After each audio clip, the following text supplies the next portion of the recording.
Hey, you want to learn more about your authentic sexual self or learn how to naturally increase your libido? Stay tuned. We've got two experts in the studio tonight.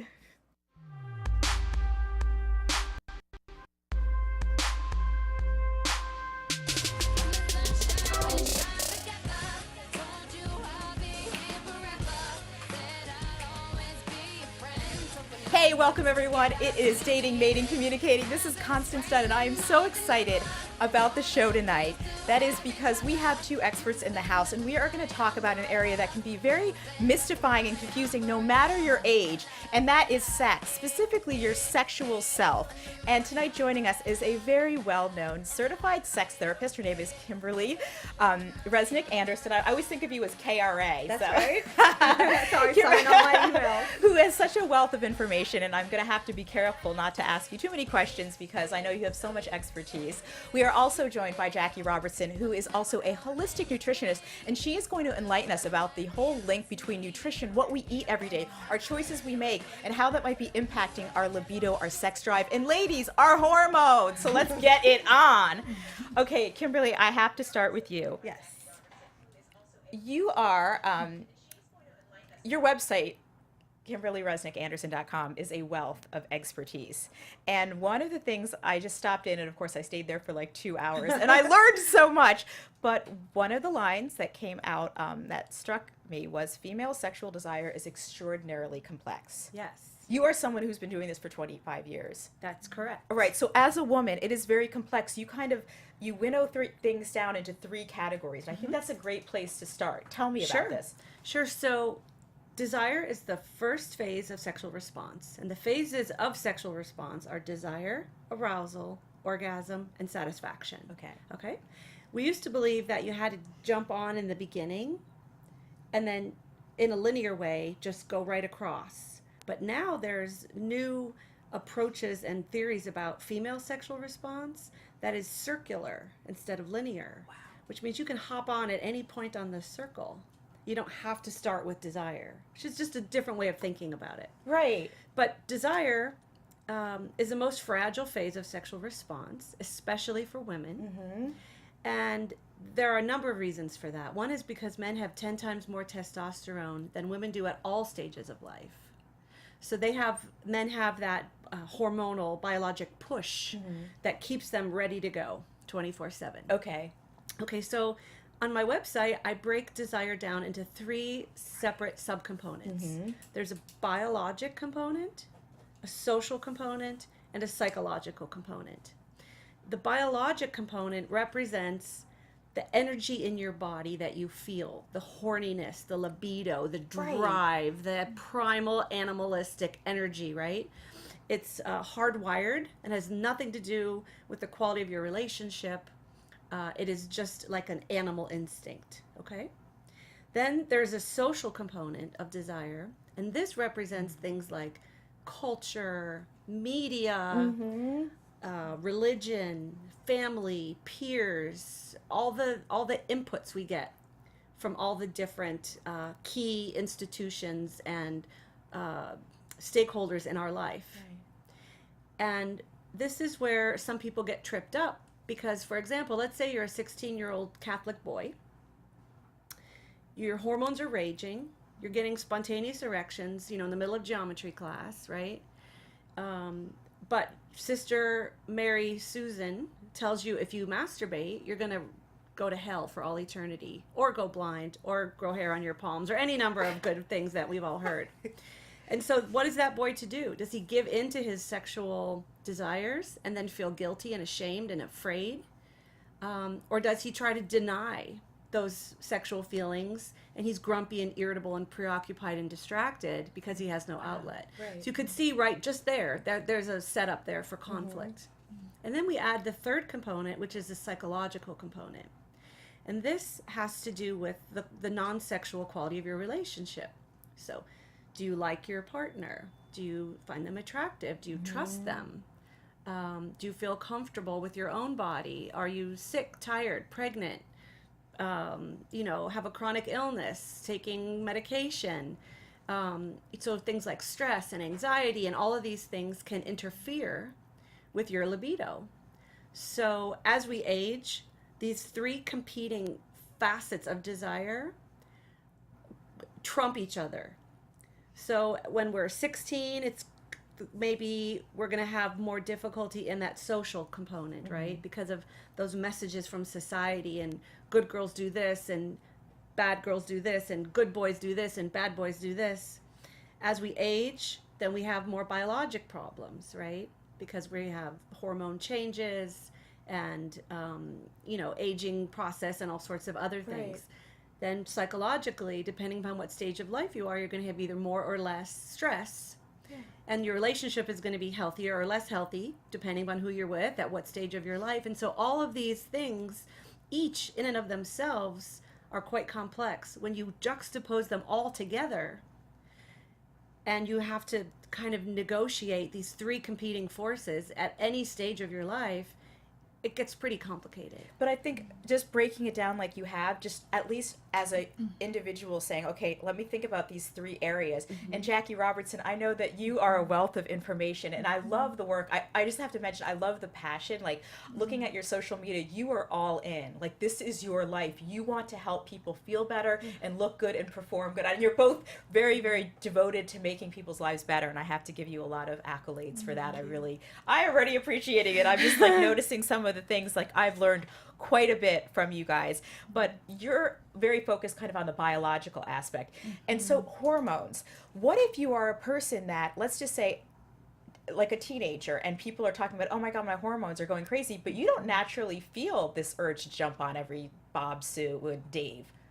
Is there something, I mean, do people just have different levels of hormones naturally? Yeah, and I think what we're seeing now is essentially that we're being so influenced by these external factors, xenoestrogens, which are essentially fake estrogens that we're getting from our environment. I've heard this. It's crazy. Yeah. Right, so we're getting it from our food sources, these meats that are just pumped full of antibiotics, hormones, and it's just messing with our body's own chemistry. So it basically mimics the body's own natural production of hormones, and it doesn't know what to do with it. So what we're seeing, and with a lot of my clients, and it's been my experience, is, chronic PMS, and which is basically, another word for high estrogen levels, right? Estrogen dominance, and we're getting that excess estrogen from our foods that we're eating, from the grains, from the sugars, right? Like, as a society, we actually consume over 200 pounds of sugar a year. Like, can you imagine that? Like, that's crazy. Like, it's nuts. It is nuts. So would you say that, if you are somebody who is not practicing great nutrition, this is a little bit of a different topic, what are some kind of things that an everyday person, just little switches up that can help their libido or their drive, if it's in fact suffering because of a biological or nutrition-based reason? Yeah, so really simple things I like to incorporate with my clients. So cruciferous veggies, so things like broccoli, cauliflower, kale, can actually bind those xenoestrogens and have them removed through the body. Good, okay, good. So just adding some more veggies to your diet. Okay. We're always talking about probiotics and, nourishing the colon. So sauerkraut, adding a bit of sauerkraut with your meals and helping to get that good probiotic digestion going on in the gut health. Because, we talk about the gut-brain connection. And it's that 95% of our serotonin is actually produced in our gut. That's right. So if we're not populating that with these good nourishing foods, then no wonder we're seeing so much depression, so much anxiety. These things are, they're rampant in our society, and depression, as you may know from following me, is just such a passionate topic for me. So I'm always curious about these young women who are taking birth control, who are, pumped full of all these excess estrogens and just eating a high carbohydrate, high sugar diet. So and girls are menstruating younger and younger. It's 8, 9, 10-year-olds they're physically mature, but they're emotionally children. And so it sets up an even more complicated dynamic because they're getting attention from boys that they're not ready for. Right. And they end up having shame about their bodies or the size of their breasts. Right. Or they go the other way and they maybe, have a phase of promiscuity where they're like a kid in a candy store with all this attention. So we as a society do a terrible job of speaking to our kids about sex. And the younger the kid, the worse job we do. really, it's backwards. The younger a child, the sooner we should start talking. Wow. Even preschool. Yeah. And there are countries that start formal sex ed during preschool, and that's the way it should be. So when people say the talk, I laugh, because it's a lifelong conversation. It's not a one-time talk. So it's just, you speak to someone at a developmentally appropriate age when they're 3, and then when they're 4, and when they're 5, and when they're, you don't wait until some magical puberty moment, right? To educate your kids. Now, you're talking about cultural programming. In this show, I talk quite a bit. I always kind of talk about how I always had wished growing up there was an alternative for the girls, in the sense that there's a lot of cultural programming that's very much about when you should be having sex, how quick. And to me, I was always like, I remember reading my sister's like magazines, and it's just like, 3 dates. After 3 dates, that's like culturally acceptable to have sex with them. And I was just like, are you mad? Like, y'all are a stranger at 3 dates. Like, there's no reason, there was no way that I personally, desire is not going to be inspired by a stranger. That's something that I would not do. But I always had the problem, because I'm a modern woman who dated, and that sets up this interesting thing that men are going to be expecting sex. And I never knew, even though my focus is communication, I've been in the area for a while, I have a master's degree, I teach it. I was like, it's a conundrum, because I'm married now, but I was single for a long time as an adult, and I was like, what should I do? Because I know that this person, the norm for them is probably they are going to be sleeping with a woman. They meet a woman, they have a good time. Maybe they'll sleep together that night. Maybe they'll sleep together in a month. That's not going to happen with me. And I don't want to have this conversation like, hi, since appetizers are coming, I want to let you know you're not going to get any until I'm probably engaged with you, or we are very in love, or we are very good friends and there is intimacy. So it's always funny. It's like, I want to be the one out there for the girls who are like, that programming that like screw quickly does not speak for us. We're modern women. But do you know, fascinatingly, the trend among millennials is to have sex before you even go on a date. Wow, that's interesting. Yeah, there was a big study that was just recently published in USA Today that asked me to sort of quote, share my thoughts about. And I see in my clinical practice that the sex is the easy, breezy part. Wow. And it's the introducing someone and incorporating them into your life, having them meet your friends, your family. That's the intimate part. The sex is the not intimate part. That's a trend among millennials right now. Do you have a professional opinion on that trend? Good, bad, indifferent, or? Well, I think it's a product of our technology that it's just so easy to find someone to have sex with. That's not the complicated part. The part then that's hard is deciding whether or not you're compatible, whether you like them. Well, you know what? On the communication side, this is something that one of the areas is that dating. This was like a staple of me coming up, is going out on a date, having a bottle of wine, having dinner, getting to know you. That was always like so exciting, dating. Right. And I was reading that the face-to-face dinner date is going the way of the horse and buggy, because millennials particularly are very uncomfortable with a sustained face-to-face interaction with a member of the opposite sex. I'm like, because well, and then we have Tinder, right? And it's like swipe left. There's just 2,500 more waiting for me. So it's so accessible. And going back to, you mentioned something earlier about the shame piece. And for women, it's like we're just expected that we're just gonna give it up and it's gonna be automatic. And then what if we don't? And so I always think about the shame piece. That's a shame. I've had almost near violence with around this. And this is like me as an adult woman going out with like someone who's an educated, high influence type of person, where it's been like, wow, I maybe should have called the police. I had to physically like push that person away repeatedly and like run away from them. And wow. The shame, I imagine you may have felt like, what did I do? Right. I'm a professional, woman, and I know I must have sent the wrong signal. So holding hands along the boardwalk means BJ's. I did not know. Someone did not give me that memo. So so it's very difficult. Do you have any kind of information to kind of help the girls out there who kind of are like in this arena that are very modern? They're perhaps not coming at it from a religious perspective, but how can you kind of communicate to a mate that I'm going to be very different in this way? So part of it is about permission giving.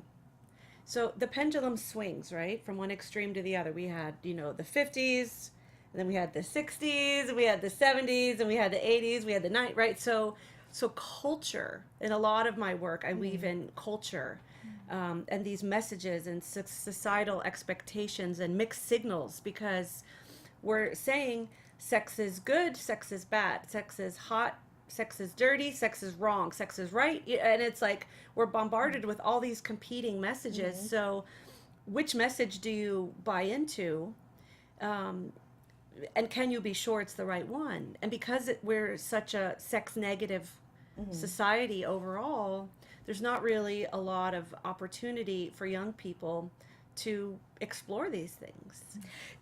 I had this idea that a great way to really understand who you are sexually is to really just explore yourself sexually and really just try to block out all the programming, or at least have a detachment from it. At least go, okay, I see where this messaging might have come from here. Yes, but that's what I do. Who am I really? That is my mission in life. That's what I've been doing for 25 years.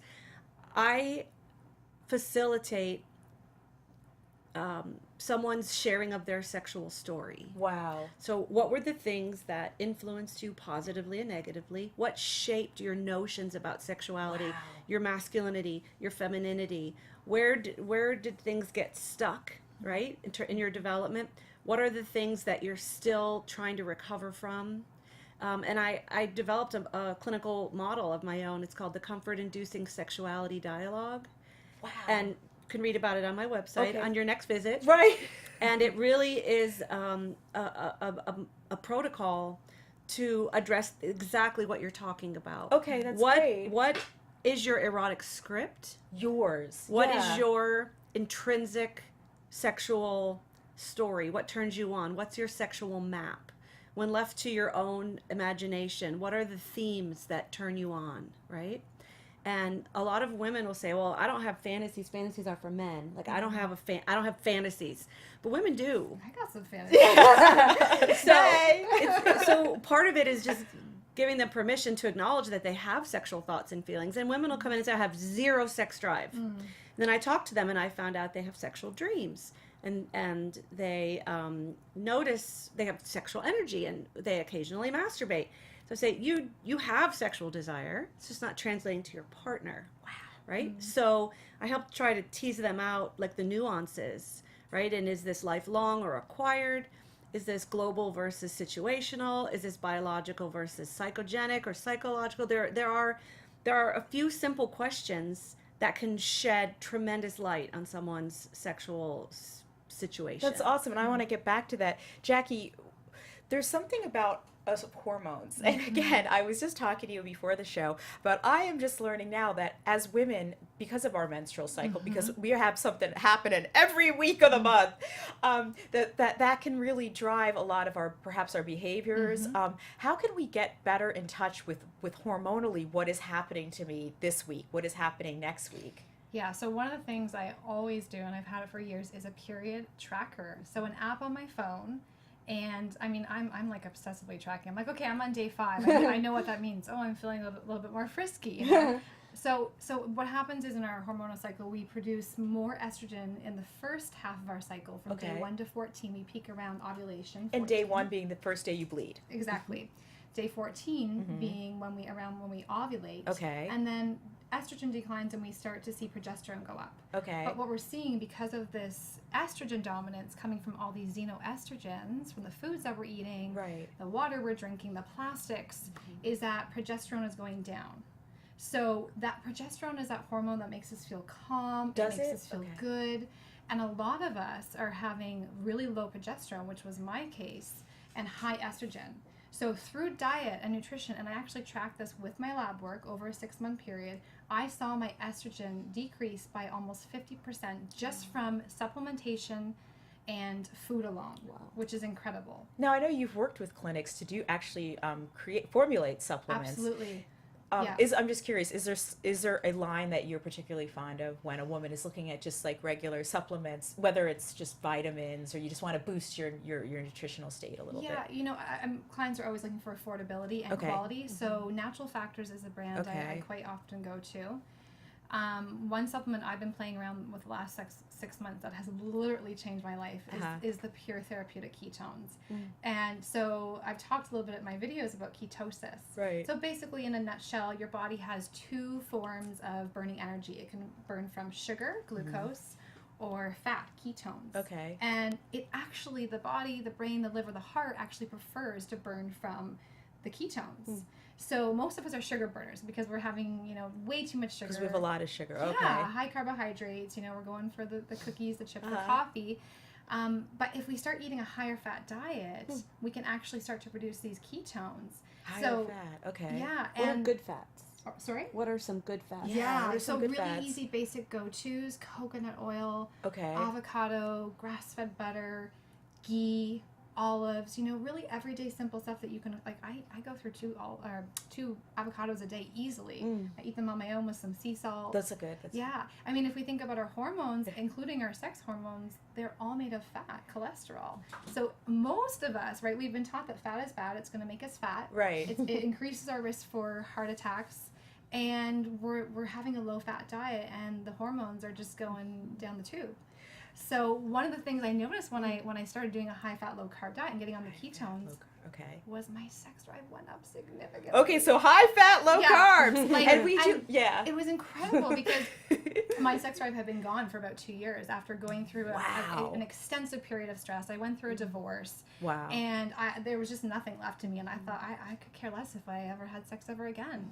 And then something started shifting when I got on this diet and this supplement. And I had a client text me the other day, and she was like, oh, she's in her, I think, early 40s, and she was like, oh my God, my sex drive is like off the hook. Like, what is going on? And I said, well, that's what happened when you start to, nourish your body, balance your hormones. Balance your hormones. Yeah, we're balancing our hormones. And make friends with your sexual script.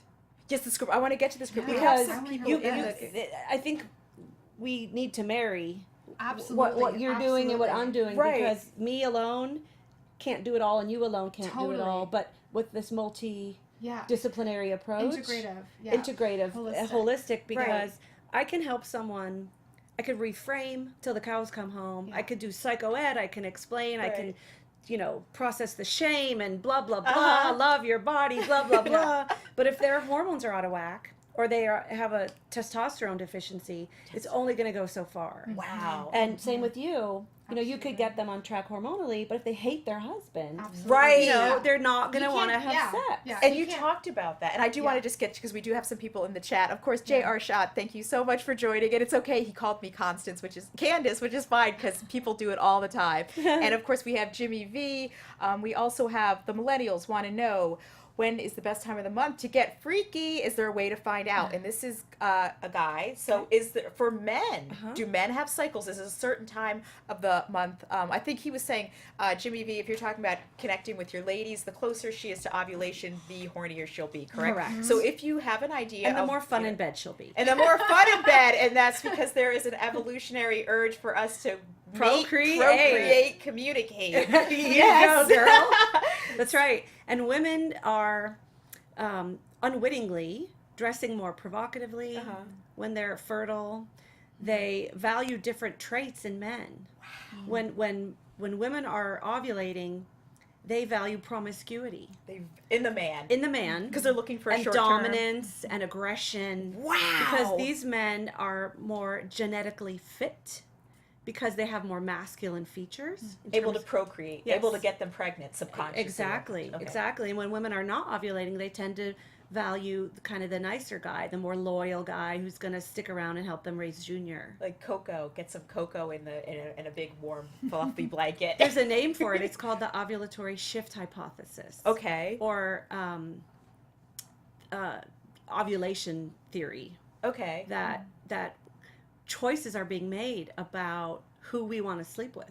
Women are more likely to cheat on their partner when they're fertile than when they're not fertile. So when they're ovulating, so about 2 weeks after they start to bleed. So if you are in a relationship with someone, that's something that you can focus on. And as a woman, it's really funny that I am just kind of becoming aware of a lot of this stuff, which I'm like, I want to say it because there's a lot of it. It's not complicated, but it's just not information that's put out there. There's a lot of like kind of what I call very heavily raunch stuff without figuring out how to backtrack. Like, how do you get your libido strong as a woman? And I believe that as a woman, you feel the most sexy when you're the most comfortable and you know the most about yourself. And that's why, it is often said that as a woman becomes a little more mature, she feels sexier, she performs better, and women enter their sexual peak in their 40s. Yeah. Men pass their peak at 18, 18 to 20. What? Then they start going downhill. In terms of what, physical prowess, refractory period. Oh, okay, like performance. Performance, yeah. Okay, that's fascinating. I just have to hit the boards again. Of course, we have A-Dog saying that the hosts and the guests look particularly beautiful tonight. Thank you. And of course, we have Trini Boy, who is a DMC VIP. Thank you so much, Trini Boy, for being here tonight. He wants to know, women know from the first time they see a man if they want to have sex or not. Do you agree, not agree? Jackie, we'll start here. For me, just what Kimberly was talking about, and we're just, it's all about where I'm in my cycle. I'm constantly tracking. And if I'm in around that ovulatory time, who I'm going to choose and go for as a mate and want to be sexually active or not is going to vary. And it's usually day 5 to 14 is like classic. I know when I want it, what I want. Yep.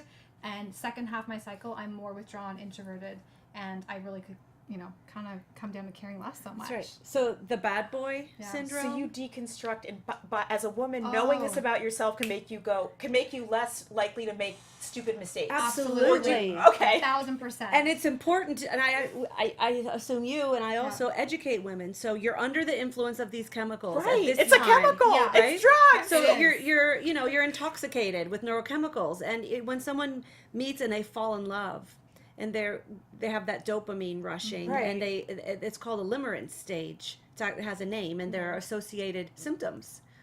And they can see no fault, and it's all, everything's perfect and wonderful, and so on and so forth. I tell them, please don't make any major decisions right now. And which stage again? It's called the limerence stage, or that sort of transcendental, transformative experience, falling in love stage. The beginning. The beginning. Okay. The beginning's, nature designed the beginning to be phenomenal so that we would continue as a species. The warts start showing up after that. Now, is that about 9 months in? Did you say? The research ranges from 18 to 24 months. 18 to 24, okay. So this is where I kind of am against the idea of people getting hot and heavy and then immediately going into LTR. If you watch the show, it's a long-term relationship. People start getting googly eyes because it's, as if Chaos J was here, he'd say they're lost in the sauce because you're lost in the sauce. So you literally are. The part of your brain that lights up when you're in the limerence stage is the same part of your brain that lights up when you're psychotic. On an MRI, it's the same part of the brain. So when we say crazy in love, we mean it. We are crazy. So Kimberly Resnick Anderson, you say no big decisions until 18 to 24 months. Well, I don't know that I would go that far. Right. Certainly within the first 3 to 6 months. 3 to 6. That's when you're really got the dopamine flowing.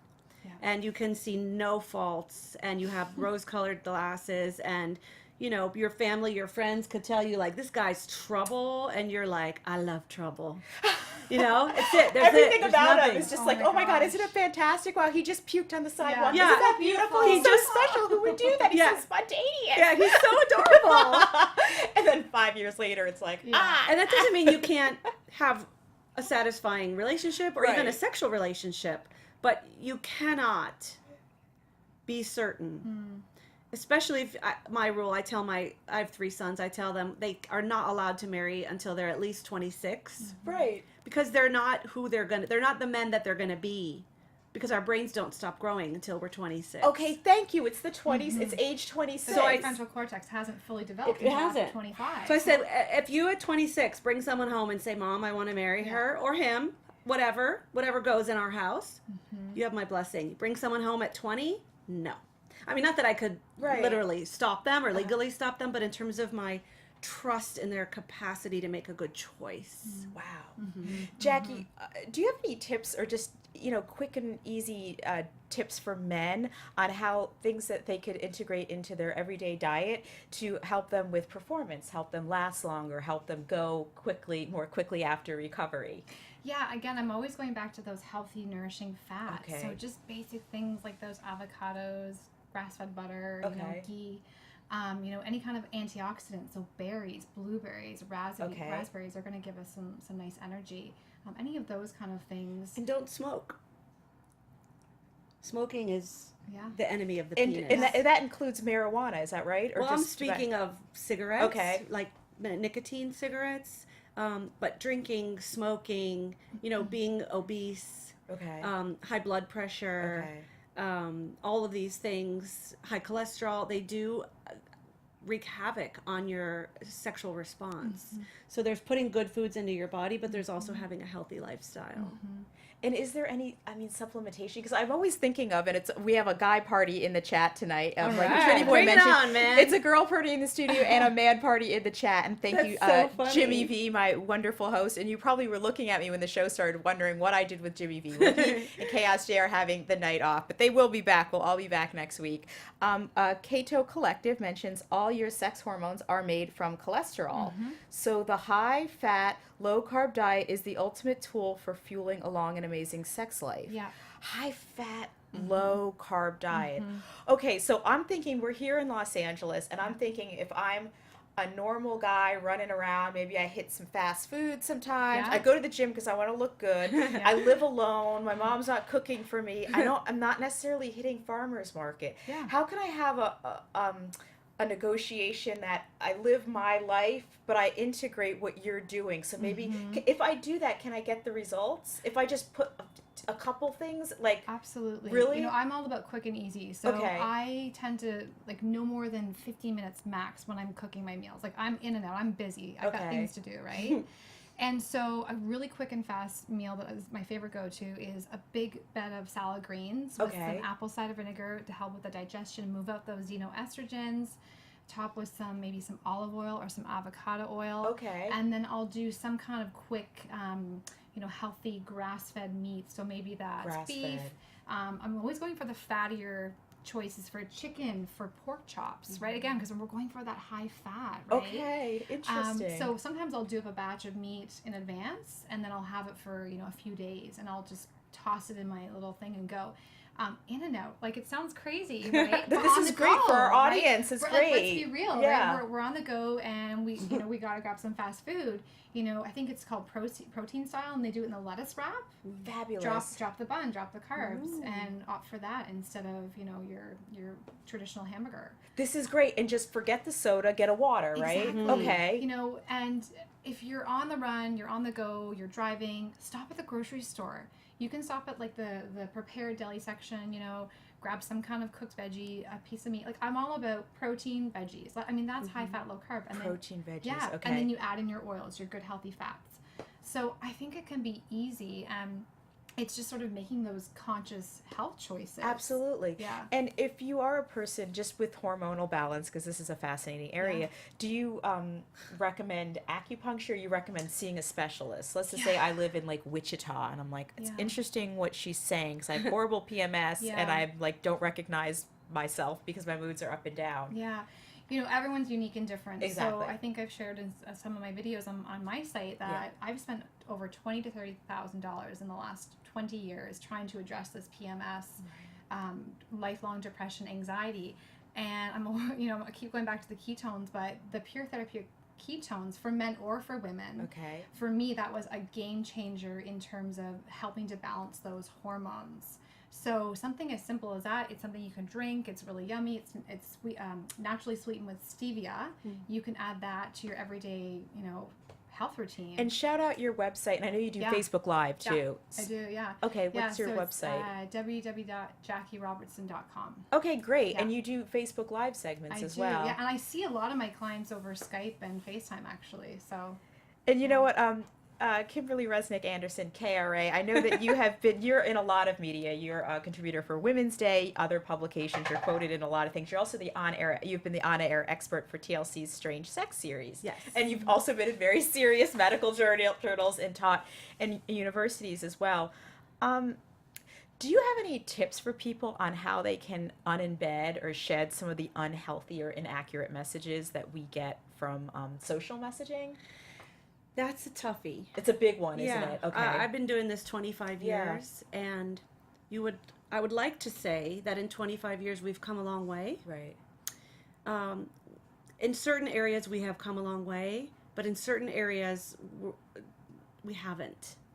And it's because of the shame and the conflict that adults bring and pass on to their children. It's a weird conflict. It is a really weird conflict. Just because as a woman, I've been thinking about this, and I've been looking at some of the data lately just about women's sexual fantasies, and someone put it very well. They talked about, on one hand, and this is for women, there's the idea that you should be very sexy, sexual, but on the other hand, you shouldn't be promiscuous because that decreases your mate value. There's this fine line, right? That is a car accident, right? And I could give 100 of those kinds of mixed messages, different examples. It's really hard to negotiate. So I think that's one of the reasons why women are so willing to have sex before they go on a date. Wow. I personally find it tragic just because I personally regard like my body and intimacy and that connection with somebody as something like very sacred. And as a woman, I wish there was more messaging that wasn't just like give it up because you're not disposable garbage for a guy's 5-minute pleasure. But and I think that's got to have a horrible blowback on girls. But Constance, young women say to me that they're offended that people assume that they're giving it up against their will. I treat young women who are empowered, who own their sexuality. That's cool. And they use what their mama gave them, Okay. And there's no shame in it at all. If you're coming at it from from claiming and celebrating. I like to hear that. So it's not I have to do this or boys won't like me. It's I do this because it makes me feel feminine and sexy. That is good. So I just wanted to give a little shout out. I like that. For that headspace because I think it gets pathologized. Yeah. And I don't think it's fair. Yeah. No, very good. It's of course in the chat. I did want to invite you. Please submit your questions. Nothing's off the table. So go ahead. I'd love to hear from the guys. If you do have a question, we have some experts in the house. What are some things for a man? I know that we had talked. Well, I really wanted to talk about something called a sexual script, which immediately just rocked my world and grabbed my attention. And you talk about a sexual script, and you on your website you mentioned one sexual script is usually in place by puberty. Wow. Tell me about that. Or younger, if you can believe that. Now, what is a sexual script? So a sexual script is an awareness and an understanding of your sexual intentions and what you are intrinsically responsive to. So if I were going to say that very simply, I would say what turns you on. Okay. Cool. And what turns you on gets internalized, deeply ingrained, like an imprint. Wow. And unlike a computer where you can erase the hard drive and reprogram, we can't do that with our sexual scripts. Now, we all have some degree of wiggle room, and I've treated probably 600 or 800 sex offenders, and I was able to make movement with them to where they genuinely, approach things differently, and to the point where I would have trusted them, child molesters, to take care of my own children. That's how far they have come. Some of them were, just their script was such that it was just really immutable. But for example, I treat a man now, and he's into bondage. And he told me that when he was 5 years old, he would watch Batman. Shout out to Adam West. Adam West, who we just lost recently. Rest in peace. Rest in peace. And he would watch Batman when he was 5 years old. And the damsel in distress, the vulnerable woman in Batman, was tied to a chair, if you recall. She was always tied up. And he remembers at age 5 being aroused by that. And understanding, not on a cognitive level, like this is my kink, but that this was something very compelling for him. And it could not be undone. To this day, he struggles with trying to broaden his sexual repertoire, but he's dependent on those themes and images in order to complete the phases of sexual response, meaning he can't get an erection or keep an erection or have an orgasm without either literally engaging in some sort of rope play or at the bare minimum fantasizing about doing so. So, an unconventional sexual script. Yes. You have been reading my website. I know, I'm like, you go, girl. I'm becoming proficient in KRA you lingo. Are. You are. I'm impressed. J.R. Shedd mentioned, I have been someone that has had sex with someone when first meeting someone. Mm-hmm. While I did have sex in my mind and was willing to have the experience, but after I felt bad for some reason, and maybe it's because of my religious upbringing or I don't know. Mm-hmm. And Trinity Boy says, I have felt the same way. Why is that? Well, because of all these mixed messages. You know, you've got your, like I said, you've got the biologic part of your desire that is really pushing and driving you to express yourself sexually. And then you have these social messages about what's appropriate and what's decent, and they don't always align. And even though it sounds like their partners were receptive, afterwards they might feel like, you know, did I use her? Does she think I'm a player? Or do I need to call her now? It's just complicated because of all these different expectations. But, you know, religion really does do a lot of damage to people's sexual health, because there are messages about how to behave that are counter to nature. And monogamy is not natural. That's a man-made value. Wow. So we are animals, and we, left unchecked, behave like animals, right? Somewhere along the way we got civilized, and we internalized these values about, you know, monogamy and what's right and what's wrong. But humans are not biologically engineered to be monogamous. Women or men? Humans. Humans, okay. Humans. I just want to put it out there. Homo sapiens. Right. Homo sapiens. And so, primarily men, but some women come and see me and they say, am I terrible that I think about wanting to have sex with someone else, or that I do have sex with someone else, or that I might have sex with someone else? And those feelings are natural. So I do, right off the bat, I kind of, you know, I try to validate the feelings and where they're coming from. But then I just have to talk with them about negotiating their particular values, and is it something they can fit into their life or not? Or maybe they shouldn't be married, or maybe they shouldn't be in a committed relationship, or maybe they should pursue polyamory, or maybe they should be a swinger, or maybe they should, you know, be on the down low. I don't know. I don't have the answers. Exactly. I just provide a safe place where people can explore.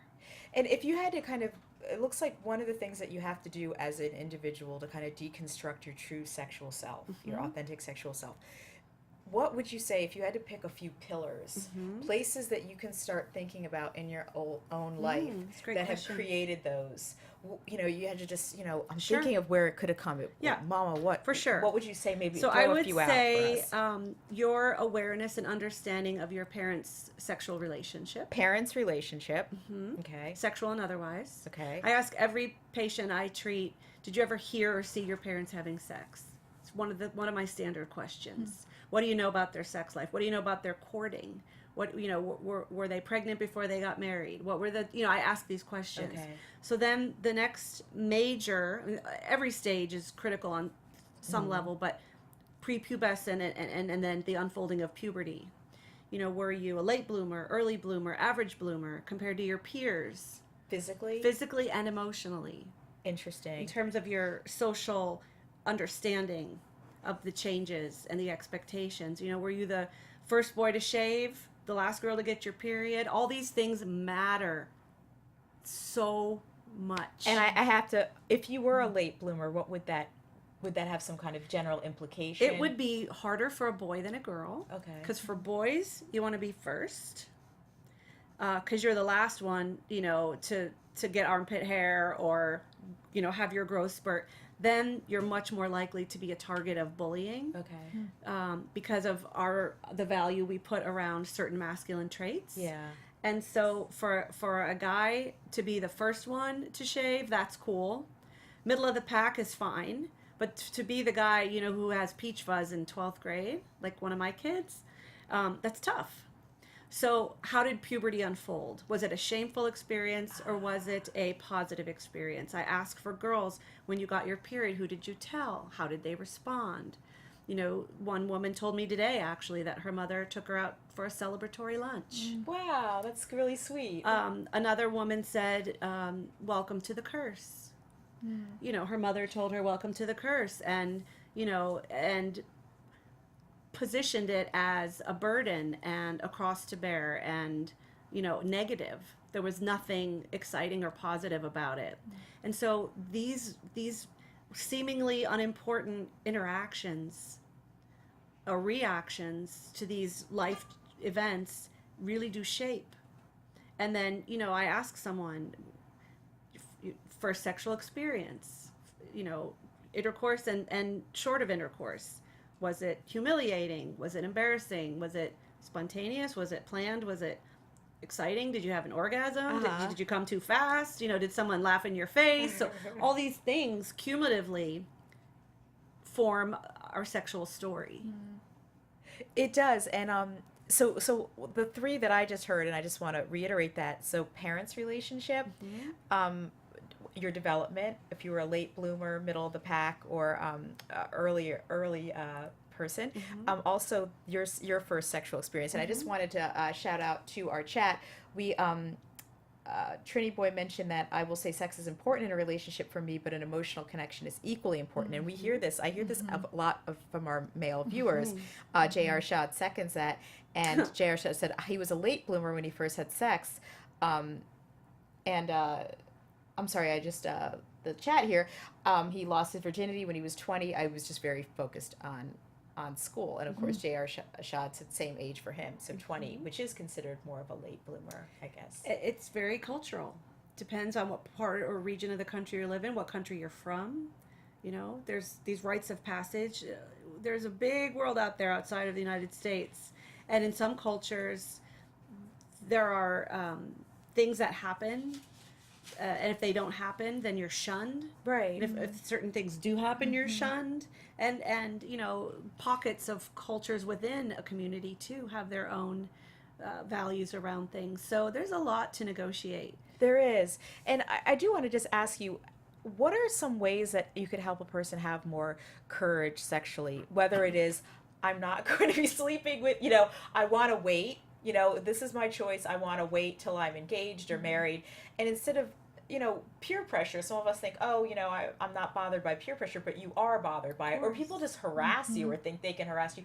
Do you have any tips for people to kind of be able to say, this is me, this is what I'm about, and, I would say, and I'm curious for your answer, Yeah. I would say they need to make friends with their sexuality. And I use this term, and people look at me like, what does that mean? Or I'll say, invite it for tea, and they're like, what do you mean, invite it for tea? I'll say, get to know, be curious about your own sexual script, right?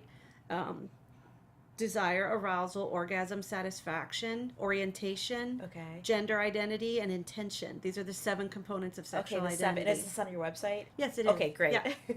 And so if you can't answer questions about those 7 components of sexual identity, then you haven't made friends with your sexuality. Wow, that's awesome. Now, speaking of friends, I just want to shoot to you, Jacquie, and I want to get your take on this, but I also then want to make sure I ask you about chronic PMS, because of course we're getting short on time, but I know that you're a PMS woman who's a maven, I guess you could say, in that area, and a period maven, so I don't want you to leave because I want to know what chronic PMS looks like. But back to this idea of about having strength about your sexuality and your hormones in your body from this biological perspective. Well, just what you're talking about, Kimberly, for me, I'm always talking about the body, and for women, getting connected in the body. So when I talk to my clients, I'm like, what's that feel like in your body? And they go, what are you talking about? Right. They do. Because we're so disconnected. We're so, and especially if we've had trauma in the body, it's not safe here. It's not safe to be in the body. So I'm curious about what's going on and the relationship. You know, you nailed it. It's like, what is your relationship with your body? You know, we've been given this beautiful sacred vessel, and you know, how do we treat it? How do we, you know, constantly we're criticizing, oh, our thighs are too big, our boobs are too small. And, you know, for me, it's really been over the last 4 years is really getting involved with this and forming this relationship and getting connected, you know, and just knowing my body, like you were mentioning earlier, not even really, like, so many women out there have no idea what their hormone cycle is. They're like, estrogen, progesterone, what? So getting connected and, you know, just asking your body what it wants, what it needs. When I think about, you know, dating, I'm always, you know, I'm not really there right now, but I'm thinking about, like, what would it feel like to feel safe with a man? Wow. How does that feel in my body? You know, I want to feel calm. I want to feel grounded. I want to feel connected. I want to know that I'm not going to lose myself and it's safe. So I'm always going back to the wisdom. I think the body always knows before we know. Oh, yes. It's giving us signals and signs. Your body. Yeah. Right. It knows, and we don't listen. And I absolutely often, right. That's something that anybody can do wherever you are. Doesn't matter how much money you have. Doesn't matter if you're married, single, whatever you gay, are. straight. Just start turning the consciousness inward. And I know I talk about this a lot of times. We extrospect. We're always looking outward. Like, is there a car coming? You know, is there this? We don't introspect a lot. It's not natural for us. So ladies and men too, start turning inward. Especially men. Because women are more psychologically minded anyway, just by virtue of our gender. And so what I do when someone has a sexual dysfunction or symptom, a guy comes in with erectile dysfunction or premature ejaculation, and I say, okay, your body is trying to tell you something. I want you to reframe this problem as a friend. Okay, friend. Your penis has your back. That's awesome. You're right. That's what I tell them. So instead of feel betrayed by your penis, why don't you thank your penis, right? Because your penis is trying to communicate. Yeah. And so I do a lot of reframing like that, and just that is an intervention. Someone can walk out feeling so much calmer. They'll say, okay, my penis has my back. There's a reason this is happening. There's a reason I'm losing my erection with this particular partner. Listen to the wisdom of the penis. Listen to your penis.